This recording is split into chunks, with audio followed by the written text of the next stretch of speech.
This is an IKEA picture frame, but with one tiny modification it becomes one of the cheapest Warhammer display cases you can make. No woodworking, no expensive cabinets, no 3D printing, just one IKEA frame and about 5 minutes of work. And the best part, IKEA accidentally included everything you need.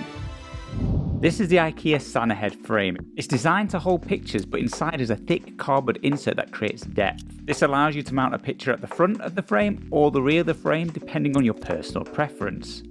But if we ignore putting a picture in it and we break it apart and turn it sideways, these pieces become shelves. Let's get down to business, show you how to do this. First, we're going to need to disconnect the back of the box, which is just bending these pins out of the way like any old normal picture frame. Once the back's removed, you'll be presented with the instructions, but we ain't going to need those today. After the instructions, you have the cardboard border. This is great if you're putting a picture in, but we ain't using this for no picture. Finally, you've got the little bit of glass, which is definitely perspex. A little bit of plastic, but we'll move that out of the way. What you're really after is this padding spacing found at the bottom. As you can see, it's a fairly robust and thick piece of cardboard. It's not going to break super easily, so do take some care in making sure you don't rip it. If you do need to score it with a knife, I would advise doing so, but I myself had no problem.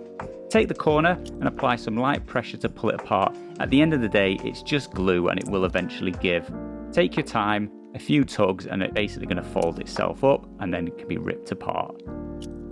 With the 4 pieces separated, we've got enough to build the shelves. Putting it back together, it's as simple as putting in the perspex if you want it. We're going to need to remove this cellophane first. It's double-sided, so take both sides off. Likewise, if you want to be able to access your miniatures more easily and it's just a storage shelf, you may want to completely miss out putting the perspex back in. Perspex will be held in place by the lip of the frame, and then the shelves are as simple as putting one back in down the sides where it originally was. This is going to space it out and force pressure to hold these shelves in place. Then you place in the number of shelves you want. I'm going to put some ultramarines in this, so I'm going to go for 3 shelves as that's the height of the miniatures, and I'll be able to get in as many as I want. You will find that they pressure fit, but if one is loose, like in my instance here, you may want to use a little bit of hot glue. You could glue all the shelves in place if you're particularly worried that they're going to slide out, but I found I just add a little bit of glue down the edge of the cardboard just to make it a tighter fit, and that will hold it snugly in place. As you can see with the glue, it's looking a little bit thicker on the end, and this is now going to lock into place for us. Now you can totally just eyeball where you want the shelves. You could have them at different heights for various different models, but if you're super pinicky, just get a ruler and measure it up, make sure you've got them spaced as you want. This particular layout, I went for 6.5 centimeters between each of my shelves, which makes them about evenly spaced.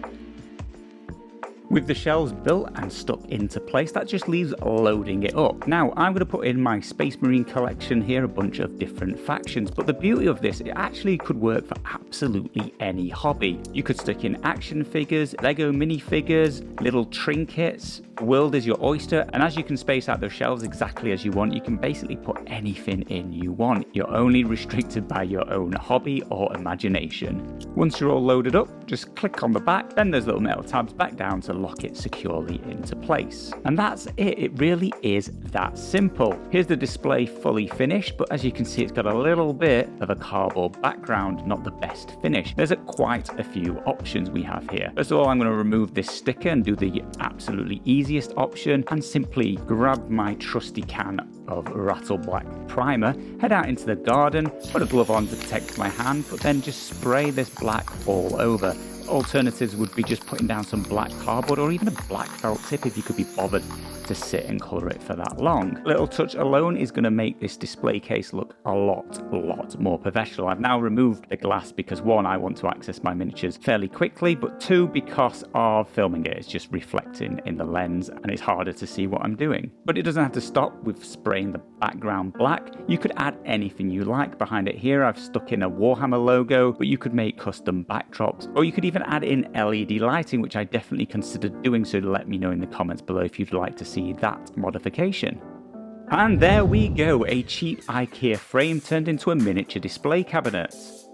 For the price of a picture frame, you get multiple shelves, glass protection if you want to keep the dust off your miniatures, and something that actually looks good on the shelf. If you want to see what I fill this with next, subscribe to the channel below, because over here we're not just painting miniatures, we're finding better ways to show them off. But the real question is, what would you put in your display shelf? Let me know in the comments below, and I'll see you again soon.